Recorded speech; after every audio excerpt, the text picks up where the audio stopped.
सुप्रसिद्ध अभिनेते रमेश देव आणि सीमा देव यांची किशोर सोमण यांनी घेतलेली मुलाखत आता आपण ऐकूया. सीमाते, ज्ञानबा तुकाराम हा चित्रपट तुमच्या चांगला लक्षात आहे. हो. काय कारण त्याचं? एक तर तो नायिका म्हणून मला मिळालेला पहिला चित्रपट, आणि दुसरं कारण म्हणजे रमेश देवांची ओळख फिल्मिस्तानमध्ये झाली होती. कुठेतरी असं काहीतरी त्यांच्याबद्दल मला वाटायला लागलं होतं आणि तेच नायक म्हणून त्या चित्रपटात मला मिळाले. त्यांचा आणि माझा एक असा सीन होता. मला वाटतं वडिंगा म्हणून गाव आहे काहीतरी कोल्हापूरच्या जवळ, तिथे हे शूटिंग चाललं होतं आणि तिथे व्ही अवधूत, शांताराम बापूंचे भाऊ कॅमेरामॅन, ते दिग्दर्शक होते. खूप लांब होते आणि आम्ही खूप लांब बैलगाडीवर गवताचा भारा आणि त्याच्यावर आम्ही दोघं बसलेलो आणि म्हणजे ती गाडी येते पुढे असा शॉट होता. तर टेक म्हणून त्यांनी सांगितलं आणि इतक्यात ढग आल्या. ढग आल्यावर ते म्हणाले, त्यांनी बघितलं आणि त्यांनी सांगितलं की थांबा थांबा, आत्ताच निघू नका, पण एक काम करा, उतरू नका खाली.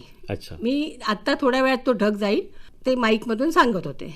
आम्ही बसलो होतो दोघं आणि रमेशनी माझ्या हातावर हात ठेवला आणि मला विचारलं की माझ्याशी लग्न करशील का.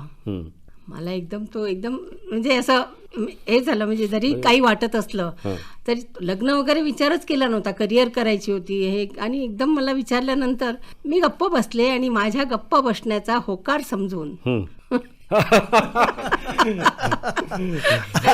थोडीशी गंमत आहे त्याच्यामध्ये देखील. नाही ठीक आहे, बरोबर आहे. मजा अशी होती की पण रमेश देव साहेब किती हाऊ रोमॅन्टिक, म्हणजे गवताचा भारा, त्याच्यावर तुम्ही दोघे बसलेले आणि इतकंच नव्हे तर छानपैकी वारा सुटलेला, संध्याकाळची वेळ होती, असा छान अशी झुळूक आलेली वाऱ्याची, चारी बाजूला सबंधकडे तुमच्या उसाचे फळ होते, मोठे हिरवेगार फळ होते.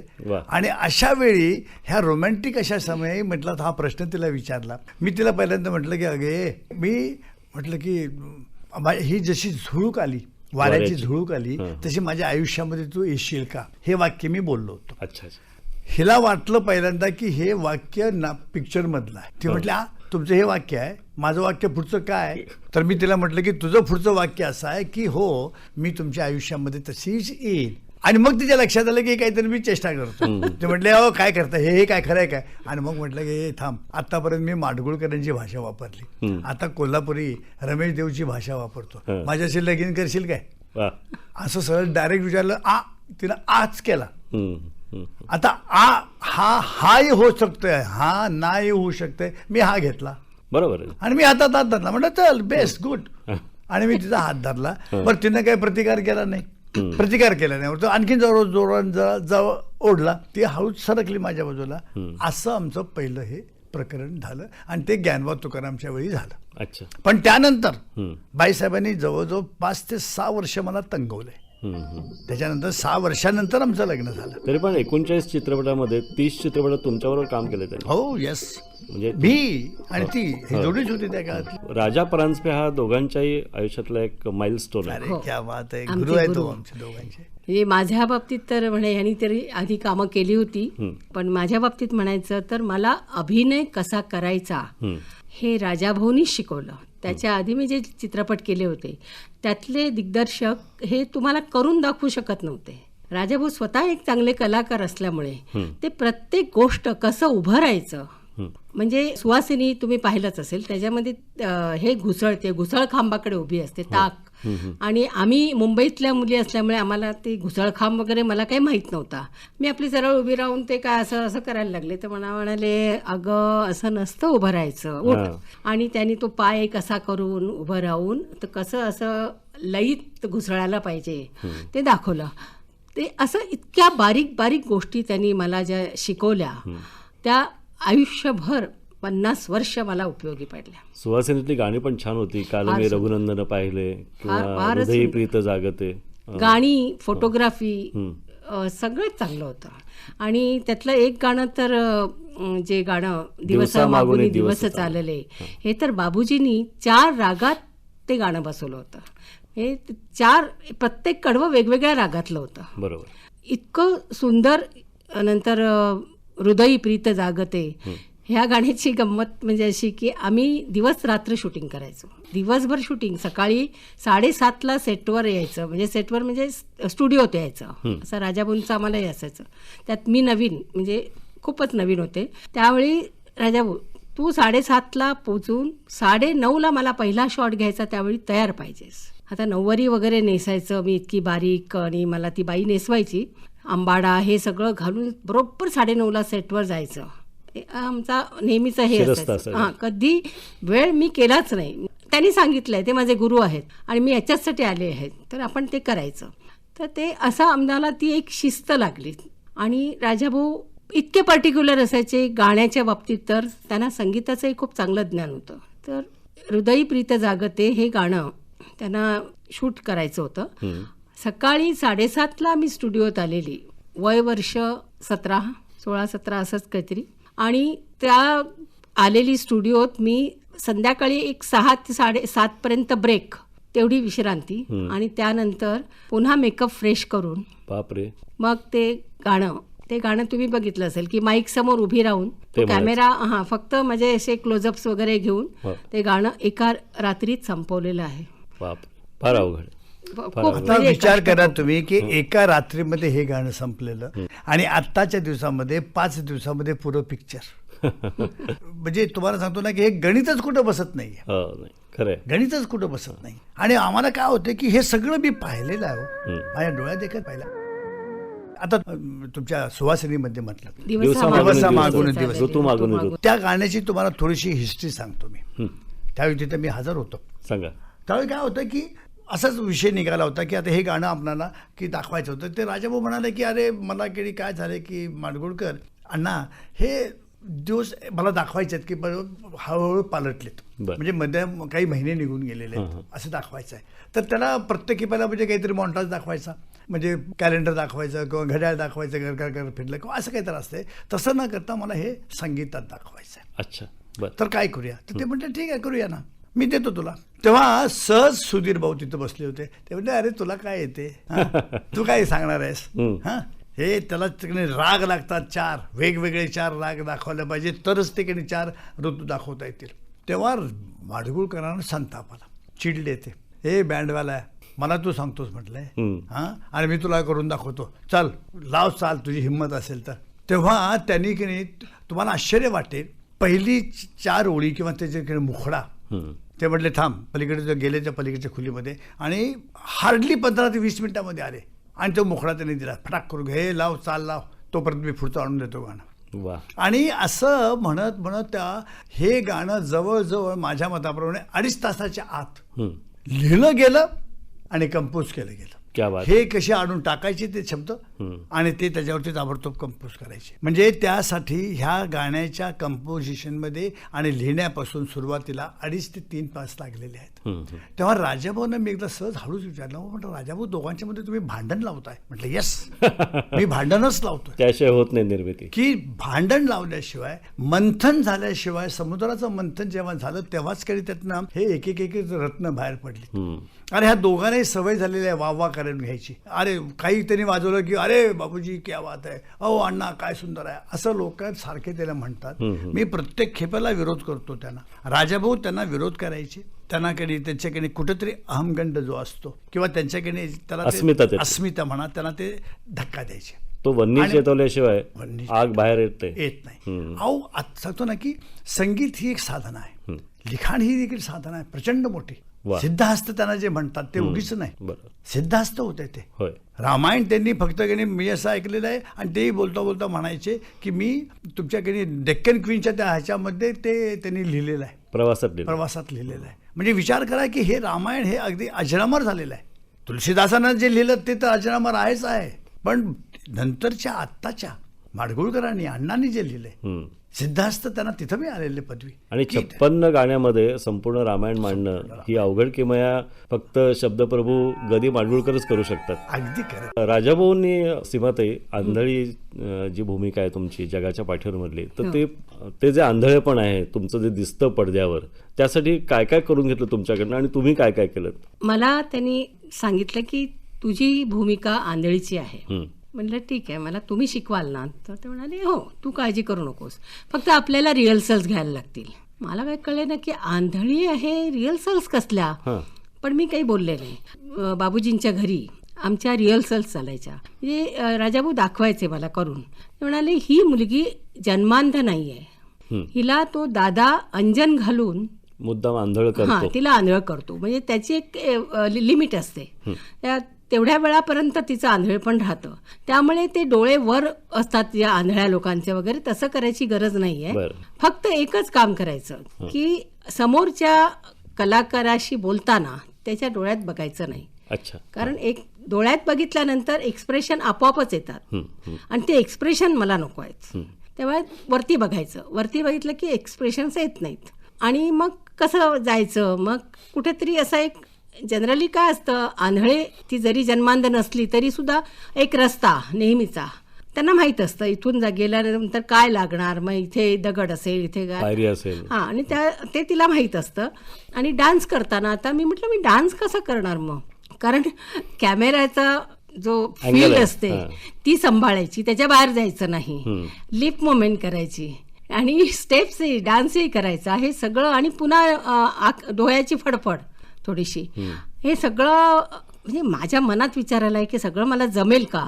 पण राजाभाऊनी मला म्हणाले मला जमेल का असा विचार करायचा नाही, करायचं. तुला सांगतोय आणि हे तुला जमलं पाहिजे आणि तुला जमेल. बरं. आणि ती इतकी अप्रतिम भूमिका झाली तुमची. आणि ते सांगा ना आम्हाला की लोणावळ्याला तुम्ही शूटिंग करत होतात, धक्का लागला ग मगाशी कुणाला. ते गाणं की त्या दादानी अशी उडती गाणी म्हणायची असं सांगितलं होतं, कारण त्याला पैसा पाहिजे होता. बरोबर. त्यामुळे ते कोणीतरी बसवलं असेल माझं गाणं, ते त्यांनी दाखवलेलं नाही. आणि त्यात ते धक्का लाग मगाशी कुणाचा हे गाणं आमचं शूटिंग चाललं होतं. आणि त्यावेळी नुकतेच राजा परांजपे त्यावेळी दादाला भेटलेले असतात आणि त्यांचा जो पेटी वाजवणारा असतो तो ऍक्सिडेंटमध्ये गेलेला असतो. त्यामुळे ते यांना विचारतात की तू वाजवशील का पेटी? हो म्हणाले, मी वाजवतो ना पेटी, मी वाजवीन पेटी, चल मग आजपासून हिला आंधळीला घेऊन तू जात जा. म्हणून ते जातात आणि आम्ही ठराविक ठिकाणी जाऊन ते गाणं सुरू होतं. पहिली गोष्ट म्हणजे त्या गाण्याची एक फार मजा आहे, धक्का लाग मगाशी कुणाचा. आम्ही लोणावळ्याला गेस्ट हाऊसमध्ये थांबलो होतो आणि तिथे उद्या शूटिंग आहे धक्का लाग मगाशी कुणाचा. तर राजाभाऊ सबंध दिवस आम्ही दुसऱ्या याचं शूटिंग करून आलो. राजाभाऊ म्हणाले, सीमा आता जरा फ्रेश हो. म्हटलं आता जेवायचं आणि झोपायचं आहे. माझी आई माझ्या बरोबर असायची. तर म्हणाले अगं वेडे, अजून ते गाणं यायचं आहे. म्हटलं कुठलं? उद्याची शूटिंग आहे ना, ते गाणं आपल्याकडे आलेलं नाही अजून, आणि त्याच्यावर रात्रभर तुला प्रॅक्टिस करायची डान्सची. अशोक ताटे नावाचे होते, तर ते घेऊन येणार आहेत आणि ते स्वतः कोरिओग्राफर होते.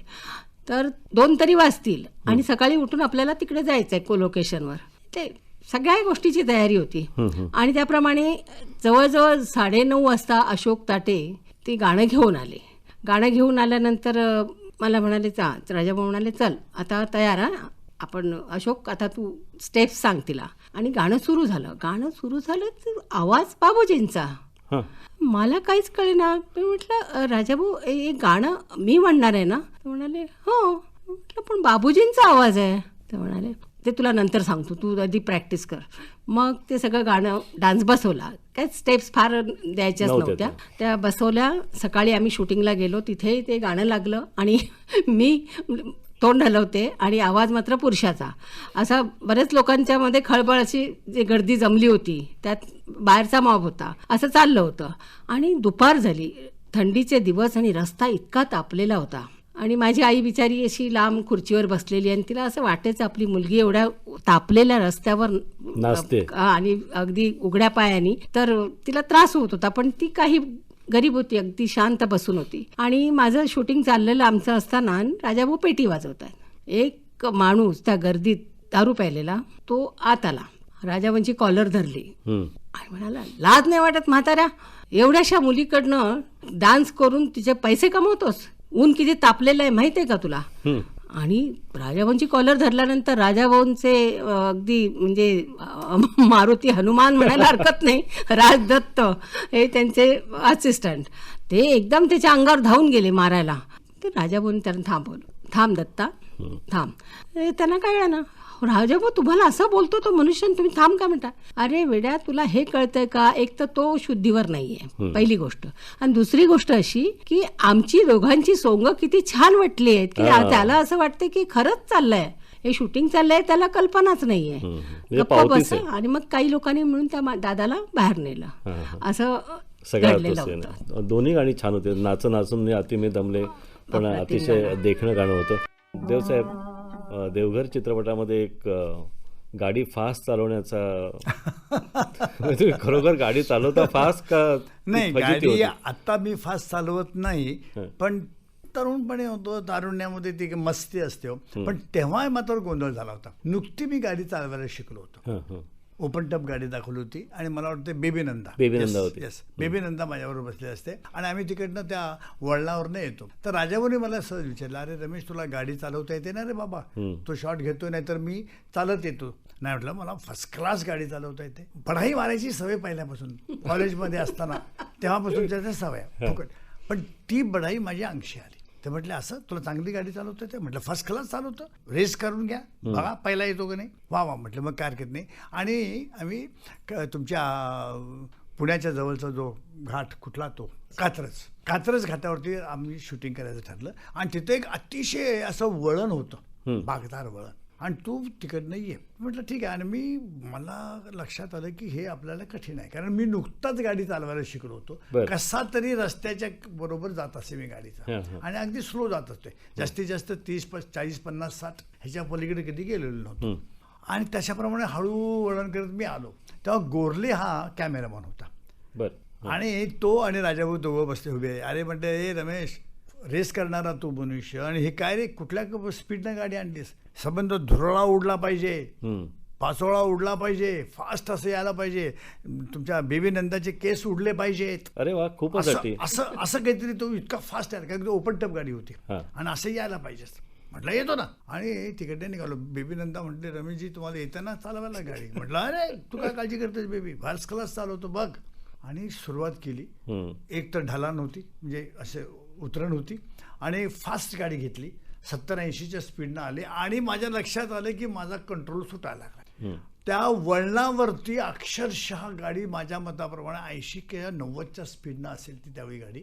आणि अशी लहान गाडी, आणि ती अशी ओपन टप, तिचे केस फडफड फडफड फडफड उडत होते. आणि मी घाबरून गेलो होतो.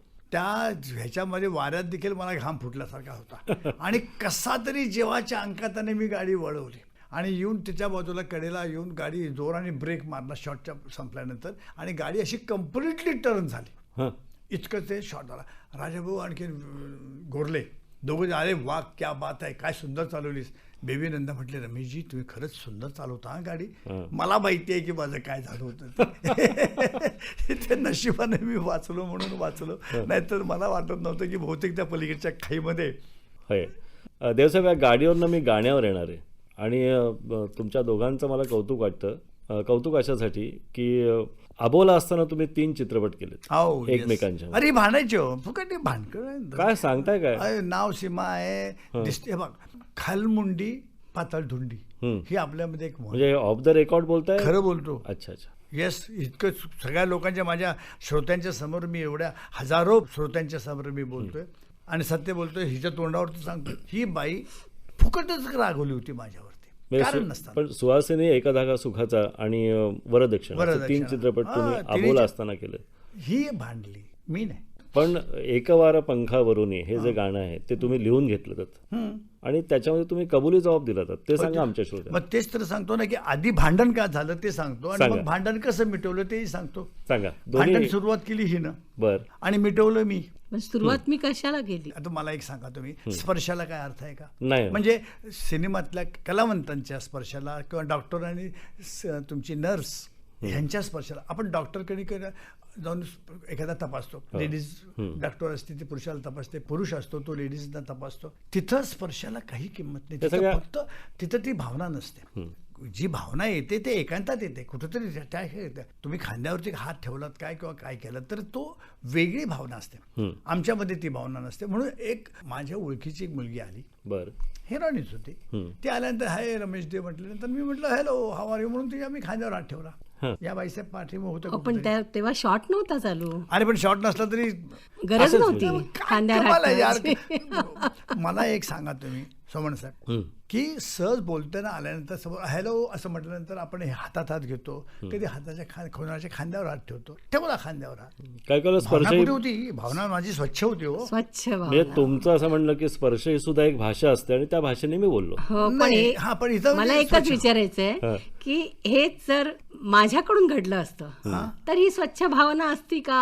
आता घडलेलं नाही तसं. नाही, मग झालं, खरं घडलंच प्रश्न नाही, मिटला पण ना. घडलं असतं तर. असतं तर नसतं तरच्या कशाला गोष्टी पाहिजेत. पण मग कसं मिटवलं ते प्रकरण? ते आता हे प्रकरण जे मिटवलं आता तुम्ही काय झालं की आम्ही दोघेही सारखे पिक्चरमध्ये कामं करतो. अहो गंमत सांगतो ना, राजाभाऊ आमचे डायरेक्टर किंवा नंतरचे डायरेक्टर होते दिनकर पाटील. दिनकर पाटील वगैरे, ह्या बाईसाहेब मला त्यांना डायरेक्टर म्हणजे आम्ही समोरासमोर आहोत.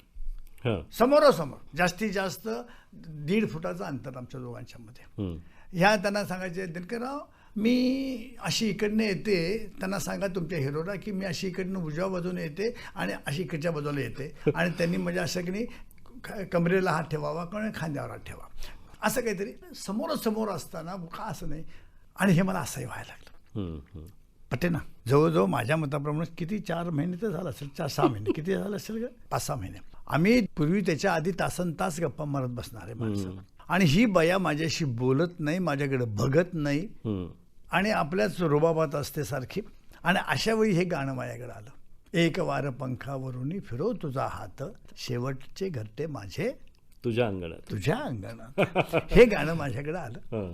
आणि मग मी ते हे करताना ती माझ्यासमोर बसलेली असते आणि मी तिच्यासाठी गाणं म्हणत असतो असंच, आणि सिच्युएशन देखील तीच होती दिनकरांची. आणि मग मी तिथं मग ते लिहिलं की अगं बाई ग, माझं काही असलं, तुला वाटत असेल चुकलं तरी ते तुझ्या दृष्टीने चूक आहे, पण तसं काही समजू नकोस. शेवटचे घरटे माझे तुझ्या अंगणात, आता हा अबोला संपव, भांडण पुरे. भांडण पुरे. काय आहे, आपण आयुष्यामध्ये कितीतरी लोकांच्या बरोबर क्षमा मागतो, साहेबांच्या समोर, ह्यांच्या समोर, त्यांच्या समोर मागतो की नाही? मागतो ना. मग असं जर असताना आपल्या प्रिय व्यक्तीकडे क्षमा मागायला काय हरकत आहे? पण- समजा आपली चूक नसली तरी ठीक आहे, सॉरी. तेच विचारलं होतं की are all apologies are true? आता जवळजवळ आमची 48 वर्ष झाली संसाराला. तर तुम्हाला एकच सांगतो, माझ्या सगळ्या लोकांनाही सांगू इच्छितो मी, की जर संसारामध्ये सुखी व्हायचं असेल ना, तर एक गोष्ट, क्षमा मागायला की नाही हे करायचं नाही, मागे पाहायचं. मागं पाहायचं नाही. चुकलं असो अगर नसो, बायकोला वाटतं ना चुकलं तर ठीक आहे, काय हरकत पुढे नाही. होऊन काय क्षमा- करायचं की म्हणजे बेडरूम मध्ये जायचं, हां. दरवाजा बंद करायचा, निश्चितपणे कुणी नाही याची खात्री करायची, विशेषतः पोरं नाहीत आपली, हां. ह्याची खात्री करून घ्यायची. पोरांच्या समोर नाही मागायचं, तिथं रुबाब ठेवायचा. आणि तिथं गेल्यानंतर आपण दोघं एकांतात असताना, अगं ठीक आहे चुकलं ग बाई, हात जोडतो, हात नाही तर ठीक आहे पाय पडतो, काहीच होते, कोण बघते? बरं. आणि पाय पडतो म्हटलं आणि पाय पडलं, काय बिघडलं? चांगला मंत्र आहे. काय पण त्यामुळं काय होतंय, तिची स्त्रियांची भावना जी एक असते ना, एक काय ज्याला म्हणतात की ते त्यांना सुखावतं. बरं. वेड्या असतात, वेड्या नव्हे, मूर्ख खरं मानतात सगळं. मूर्ख असतात. काय असते की खरोखर नको त्या गोष्टीचा अहंपणा करतात आणि पाहिजे त्या ठिकाणी नको असतात. तर त्याकडे ठीक आहे, पण माझं असं म्हणणं आहे की पुरुषांनी क्षमा मागायला काही हरकत नाही. सीमाताई, तुम्ही आत्मकथन जे लिहिलंय त्याला सुवासिनी हे नाव दिलंय आणि त्याच चित्रपटात तुम्ही कामही केलं.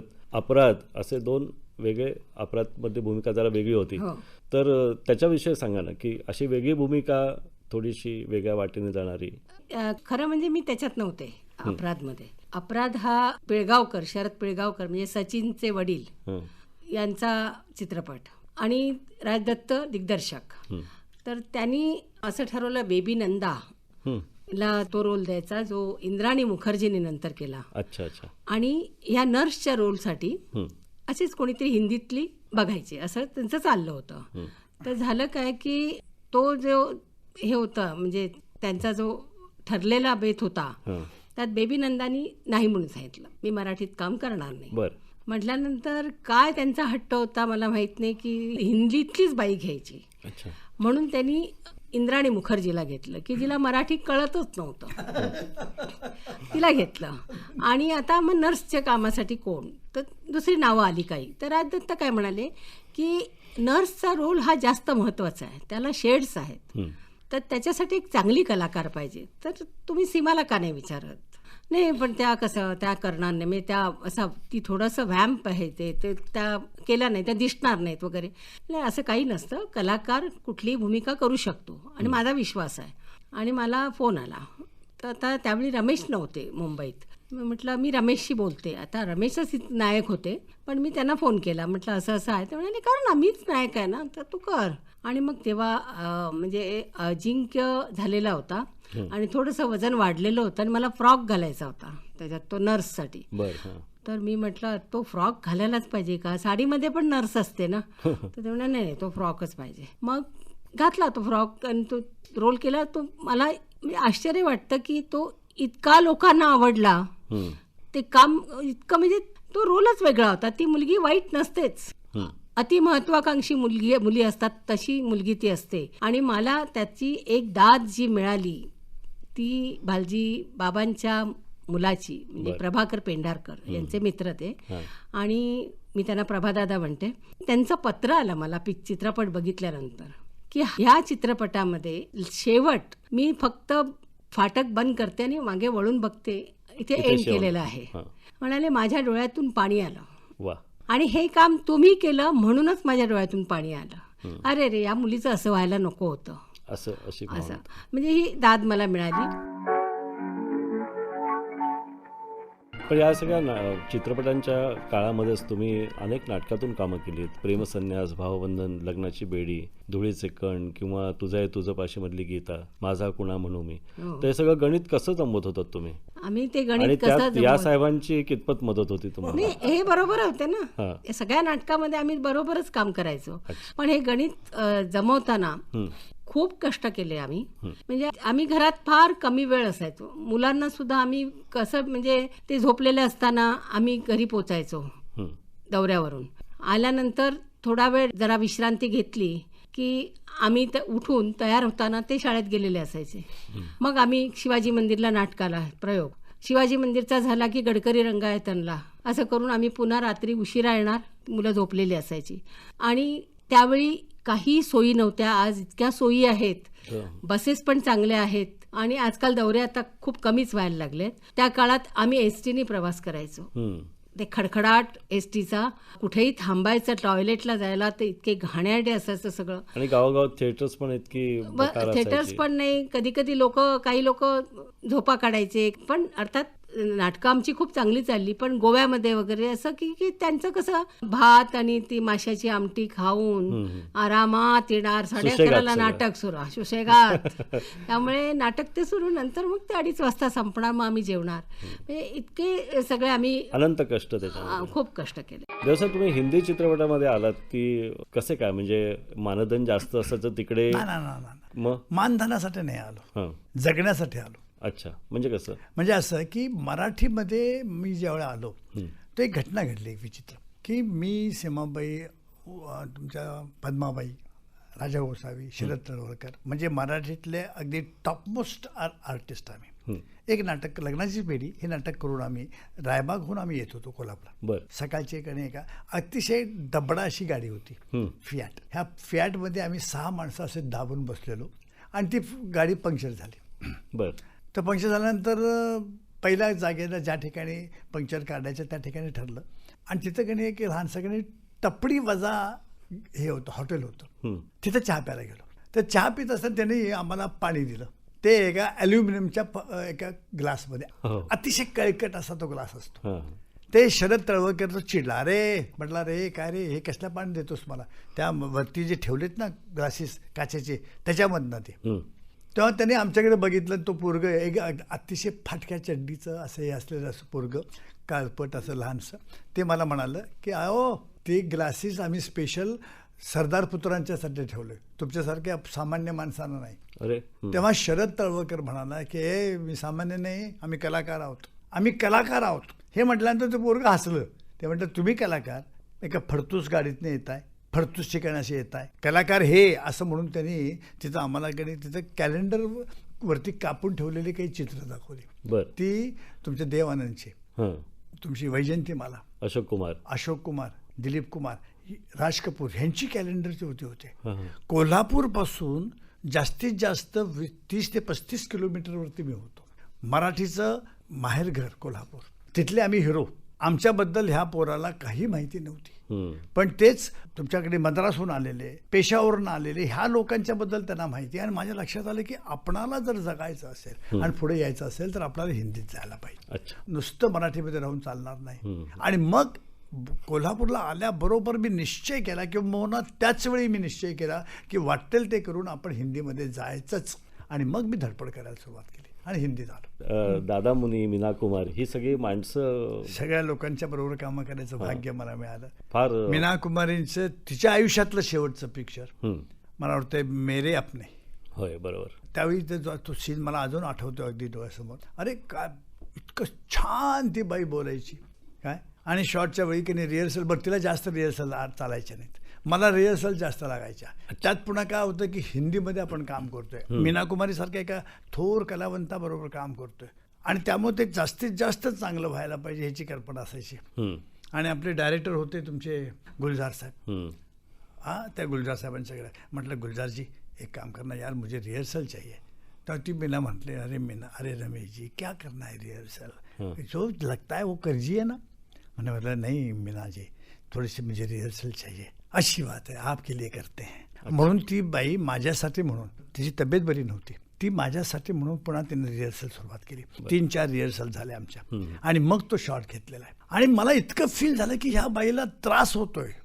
आणि तिच्या दृष्टीनं मी म्हणजे अतिशय साधा मनुष्य होतो, ती कॅरेक्टर होती, मी काही हिरो नव्हतो त्या काळात. मराठीतला जरी हिरो असलो तरी मी हिंदीमध्ये हिरो नव्हतो तिच्याबरोबर.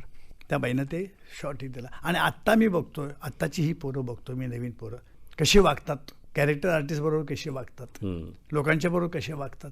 त्यांचे जवळजवळ म्हणजे जमिनीवरती पाय नसतातच ह्या लोकांचे. हा जो जमीन आसमानाचं अंतर झालेलं आहे. पण मला एक सांगा की नायक आणि खलनायक यातलं जमीन आसमानाचं जे अंतर आहे ते तुम्ही कसे कापायचात? म्हणजे त्यासाठी काय वेगळी तयारी, देहबोली, नजर, आवाजाचा चढ उतार, बदल? आवाजामध्ये थोडासा फरक करत होतो, कारण त्यावेळी डबिंग नव्हतं. चालण्यामध्ये देखील थोडासा ठेवायचा फरक. अच्छा. आणि काय होतं की हे पहा की डायरेक्टरला पुष्कळच्या गोष्टी पहिल्या शॉटमध्येच कळलं पाहिजे की हा व्हिलन आहे का हिरो आहे. पण तुमच्यासारख्या सज्जन माणसाला असं प्रोजेक्ट करणं फार कठीण जात असेल ना? कठीण तर काय झालं नाही, पण मला देखील पहिल्यांदा ज्यावेळी राजाभाऊ परांजपेंचं मला आठवतंय की आंधळा मागतो एक डोळा ह्या चित्रपटात त्यांनी मला पहिल्यांदा व्हिलनचं काम दिलं. बरोबर. माझ्या आयुष्यातला तो पहिला म्हणजे व्यावसायिकदृष्ट्या मोठा पिक्चर माझं त्या आयुष्यात, आणि ते व्हिलनचं काम दिलेलं. अजून मला एक घटना आठवते. प्रभात टॉकीजचे जे दामले किंवा प्रभात पिक्चर्स त्याचे दामले साहेब म्हणून होते, त्या दामल्यांची एक दिवशी मी आणि राजाभाऊ चाललो असताना ते दामले साहेब भेटले त्यांना, आणि ते सहज म्हणत राजाभाऊ म्हणाले की अरे दामले साहेब, माझ्या पिक्चरचा हा व्हिलन आहे, हा रमेश देव, ह्याचा हा पिक्चर. म्हणजे त्यावेळी मला नाव वगैरे काहीच नव्हतं, आणि म्हटलं की हा रमेश देव आणि हा माझ्या पिक्चरमध्ये व्हिलन आहे. आणि माझ्याकडे बघितलं, दामले म्हणाले अरे हा तर हिरोसारखा वाटतो, ह्याला तू कसा व्हिलन केलंस, राजा काहीतरी चुकतोस तू, हा हिरो आहे. तर ते म्हटले यस तेच बरोबर आहे, माझी कॅरेक्टर पहिल्यांदा हिरोच वाटली पाहिजे आणि नंतर ती व्हिलन होते, असं माझ्या कॅरेक्टरमध्ये आहे. आणि तुम्ही म्हणता त्याप्रमाणे ह्याचा अर्थ माझी कॅरेक्टरायझेशन, मी ज्या माणसाला ते चूज केलेलं आहे किंवा ज्याला मी निवडलंय ते करेक्ट आहे.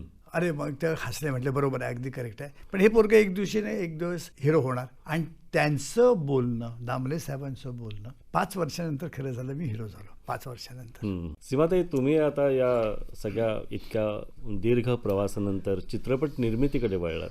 म्हणजे पहिला चित्रपट तुमचा या सुखानो या, अतिशय देखणा चित्रपट. तर त्याच्याबद्दल सांगा ना की निर्मिती असं का वाटलं की आता वळावं इकडे म्हणून? काय झालं की आपल्या महाराष्ट्र सरकारने सबसिडी करपरतीची योजना सुरू केली, आणि मी अगदी प्रामाणिकपणे सांगते की यात माझा काहीही वाटा नाही आहे. याचे सगळे वाटेकरी रमेश देव आहेत. त्यांना भयंकर उत्साह असतो आणि भयंकर काय काय करायचं असतं त्यांना. त्यामुळे ते म्हणाले आता एवढी चांगली संधी आली आहे ना, तर आपण चित्रपट निर्मिती करूया, आणि तुझं नाव सीमा मी देणार निर्माती म्हणून. आणि एक विषय पण रमेशचाच होता, तो कथा त्यांची होती. आणि दिग्दर्शक राजदत्त हे माझे मेहुणे, माझ्या मोठ्या बहिणीचे मिस्टर आणि यांचे मित्र. असं सगळं ठरलं, ते सगळं जमून आलं. आणि मी नायिकेची भूमिका करायचं ठरलं. पण त्यावेळी मी थोडीशी म्हणजे दोन मुलांची आई झालेली होती. त्यामुळे मला असं वाटलं माझं वजन वाढलं तर मला कमी करायला पाहिजे. त्या दृष्टीने मी प्रयत्न करून मी वजनही कमी केलं. तो रोलही छान होता. त्यातली गाणी जास्त नव्हती, 2च गाणी आहेत. दोन्ही आशाबाई गायल्या आहेत आणि एक अंगाई आहे छोटीशी, ती अनुराधा पौडवालच्या आवाजात आहे. पण पूर्ण चित्रपट इतका सुंदर होता. पण काय झालं की रंगीत चित्रपटाचा जमाना आला असताना आम्ही तो ब्लॅक अँड व्हाईट कृष्ण धवल चित्रपट काढला. आणि आमच्या काही म्हणा डिस्ट्रीब्युटरनी तो सगळीकडे नीट लावला नसेल, काय असेल. म्हणजे मी त्याच्यात फक्त सयाजीराव होते, चेकवर सही करणं आणि निर्माती म्हणून माझं नाव, एवढंच. गाणं लोकप्रिय झालं हे गाणं खूप आशाबाईंचा आवाज त्या गायल्यात, म्युझिक बाबूजींचं. विशेष म्हणजे आशाबाईंनी त्या दोन्ही मुद्रणाचे पैसे सुद्धा तुमच्याकडनं घेतले नाही घेतले. म्हणजे विचारायला आम्ही गेलो तेव्हा त्या म्हणाले काय वेडी आहेस का. पण ती बाई माझ्यावर अतिशय प्रेम करते. वा. त्यांनी मला लहानपणी म्हणजे मी लहान असताना माझ्या बहिणी कोरसमध्ये गायच्या. तर तेव्हा आशाबाई अगदी अपकमिंग होत्या.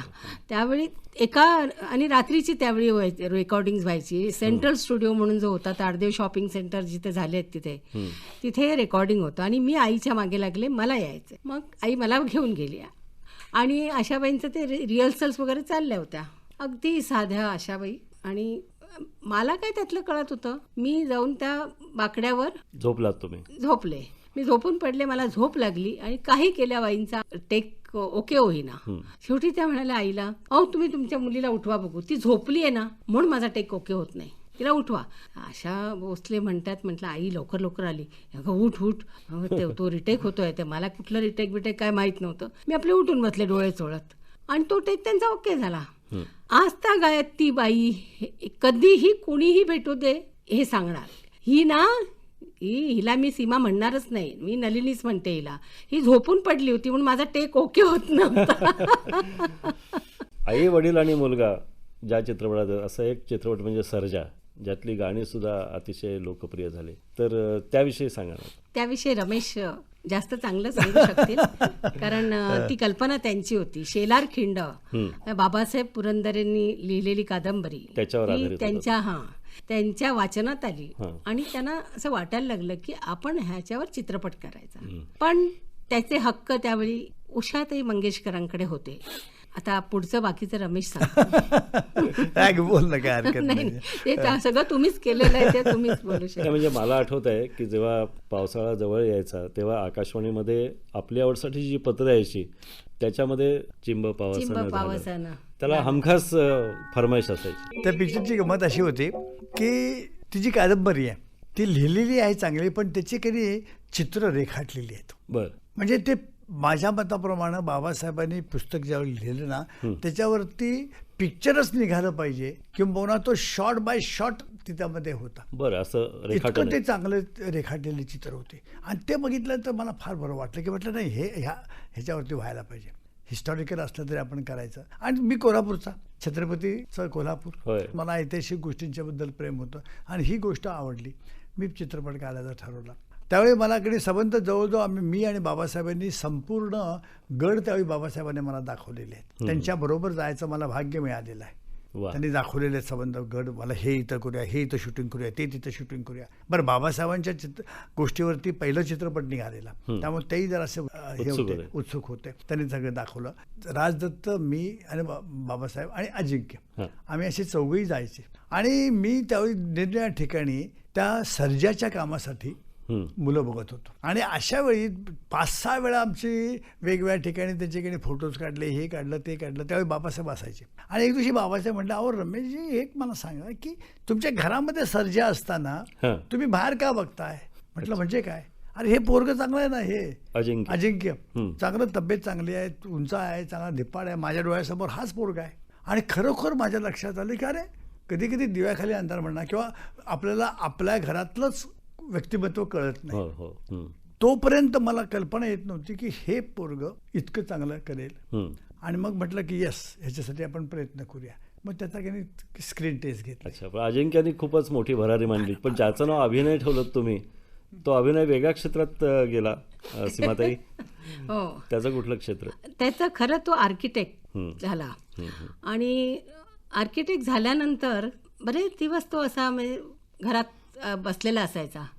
तेव्हा माझी मोठी सून घरात आलेली होती आणि ती अभिनयला असं म्हणाली की अरे अभिनय, तू आर्किटेक्ट झालास आणि नुसता घरात बसून आहेस, तुला काय करायचंय, तू ठरवलंयस का काही करायचं ते? म्हणाला मला ना ते मी आर्किटेक्ट झालो पण किती आर्किटेक्ट आहे, काय वेगळं वेगळं करणार मी, बरोबर. मला दुसरं काहीतरी क्रिएटिव्ह काहीतरी करायचं आहे असं. म्हणाली मग तू कर, तू प्रयत्न कर, कारण तुझ्याबरोबरचे सगळे पुढे निघून जातील आणि मग तुला ते डिप्रेशन येईल असं तिने सांगितल्यानंतर अजिंक्यनी अभिनयला एका ॲड ते प्रोडक्शन हाऊसचा एका बाईचा हे दिला पत्ता, म्हणजे दिला.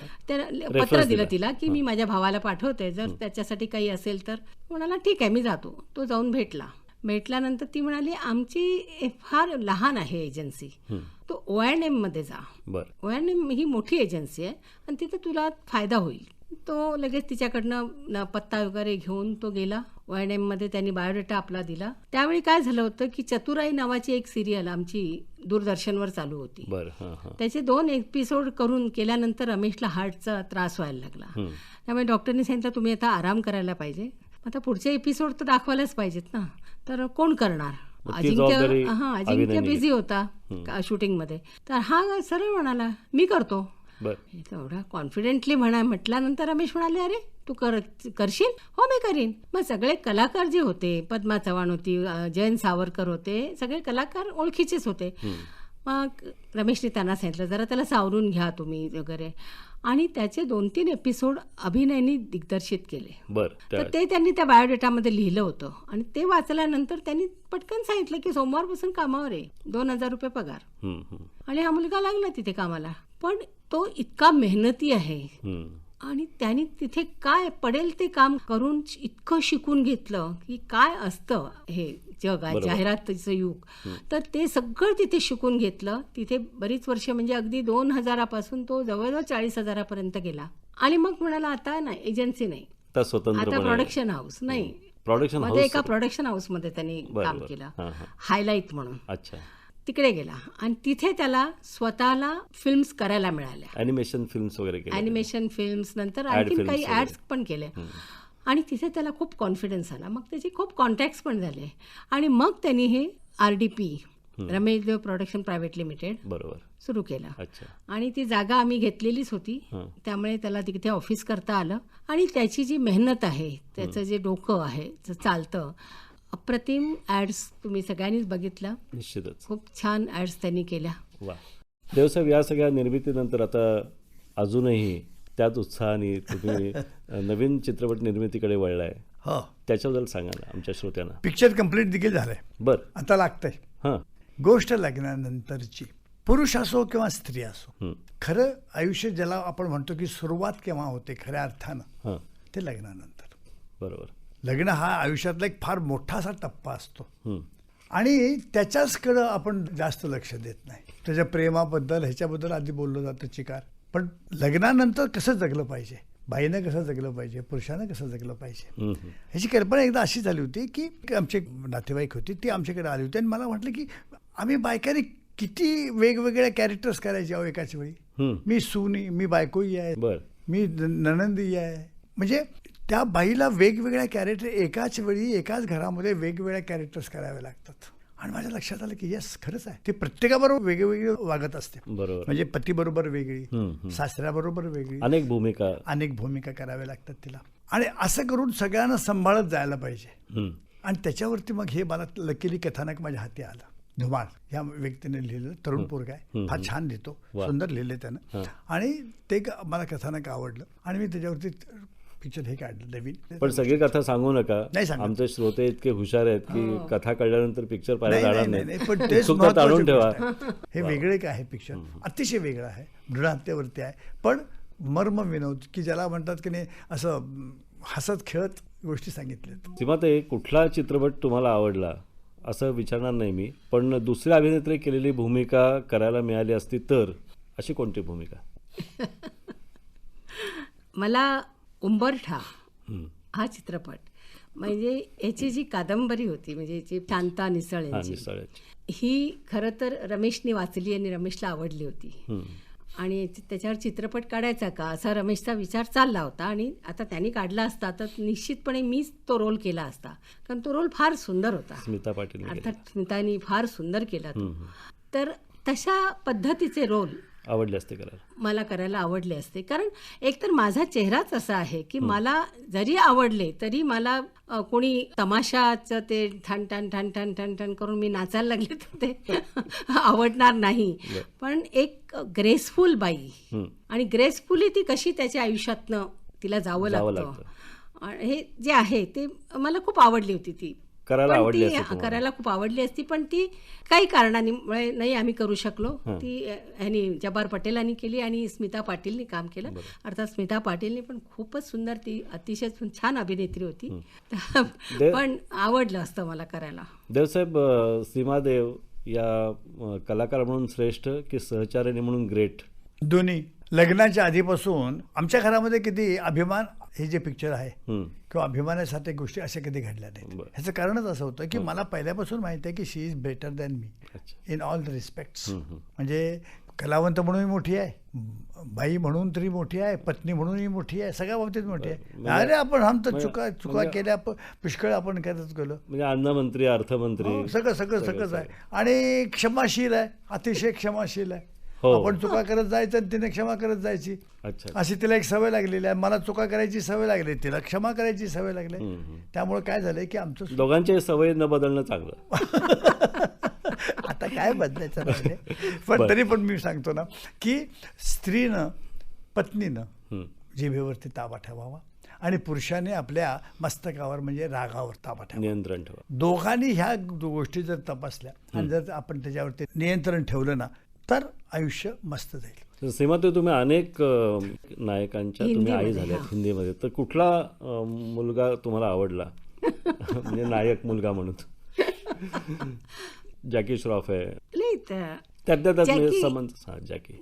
जॅकी हा कसा, एकतर तो अतिशय मोकळ्या स्वभावाचा आहे, अतिशय, आणि तो एक तर मराठी बोलतो. आणि मी मराठी म्हटल्यानंतर तो आई असं म्हणून, आई म्हणूनच मला हाक मारायचा.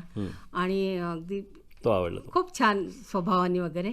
तसेच सगळेच चांगले आहेत. ऋषी कपूर काय, अनिल कपूर काय, म्हणजे गोविंदा वगैरे. पण रमेश देव तुम्हाला नायक म्हणून आवडले की खलनायक म्हणून आवडले, म्हणजे नट म्हणून? नाही, मला खलनायक म्हणून नाही आवडले ते, मला ते नायक म्हणूनच आवडले. बरं सीमा, ते तुम्हालाच विचारतो मी, स्त्री शक्ती की स्त्री मुक्ती, तुमचा विश्वास कशावर? स्त्री शक्ती. बरं देवसाहेब, तुम्हाला विचारतो मी, 8 दिवस निवांत जाऊन राहायचं, कुठली कटकट नाही, तर असं कुठलं ठिकाण? महाबळेश्वर. वा. आणि पुन्हा निवडणूक, पुन्हा राजकारण? राम राम राम राम पाहुणे, राम राम. अरे आयुष्यामध्ये ही एक घोडचूक केली होती. अरे राजकारण हे आपला प्रांत नाही हो. आपला प्रांत हा आपला ह्या एवढ्या 40x30 हे जे नाटकाचं क्षेत्र आहे तेवढ्या पुरतं आमचं क्षेत्र मोठं. आम्ही त्याच्यामध्ये राजे असतो. राजकारण कुठलंच मला कधीच आवडलं नाही. पण म्हटलं त्यांना राहायचं उभं, तर आणि ते राहिले उभे. आम्ही त्यांना मदत केली. मी त्यांच्याबरोबर फिरत होते त्यांचा सगळा प्रचार करायला. आणि मी मनातल्या मनात देवाला प्रार्थना करत होते की परमेश्वरा, हे निवडून येऊ नयेत. आणि ज्यावेळी मला कळलं की नाही, रमेश देव पडले, म्हटलं पडू देत, लागलं तरी चालेल, पण नको. देव पाण्यात राहण्यापेक्षा पडलेले पाहिजे तुम्हाला आवडले. हे कलावंताचं काम नाही. कलावंत कुठेतरी हा हृदयापासून सगळ्या गोष्टी करत असतो. वा. सीमाताई आणि देवसाहेब, आज तुम्ही आमच्या स्टुडिओमध्ये आलात. आठवणींचा हा कोश कितीतरी मोठा आहे, त्यातून कितीतरी धागे एकातून एक असे निघत राहतील आणि त्यातून एक नवीन गोफ सततच तयार होत राहील. तरीही त्यातले काही धागे आज आपण उलगडले, रेशीम लढी उलगडल्या. आणि आमच्या श्रोत्यांना हा तुमचा जो सगळा प्रवास तुमच्या मुलाखतीतून, गप्पातून सहज सुंदररित्या आम्हाला पोचवता आला, याचा आम्हाला आनंद आहे, कारण तुम्ही इथं आलात. त्यासाठी मनपूर्वक धन्यवाद आकाशवाणीतर्फे. पुन्हा भेटूया. आणि मला देखील तुम्हाला धन्यवाद द्यायची इच्छा आहे की आम्हाला तुम्ही हजारो लाखो लोकांच्यापर्यंत पोचवलं आज, त्याबद्दल थँक्यू. धन्यवाद. या सुखानो या, असा प्रत्येक दिवस तुमच्या आयुष्यात उजवड. थँक्यू. धन्यवाद. श्रोते हो, आत्ताच आपण ऐकत होतात सुप्रसिद्ध अभिनेते रमेश देव आणि सीमा देव यांच्या मुलाखतीचा भाग 2. त्यांच्याशी संवाद साधला होता किशोर सोमण यांनी. ही आकाशवाणीच्या मुंबई केंद्राची निर्मिती होती.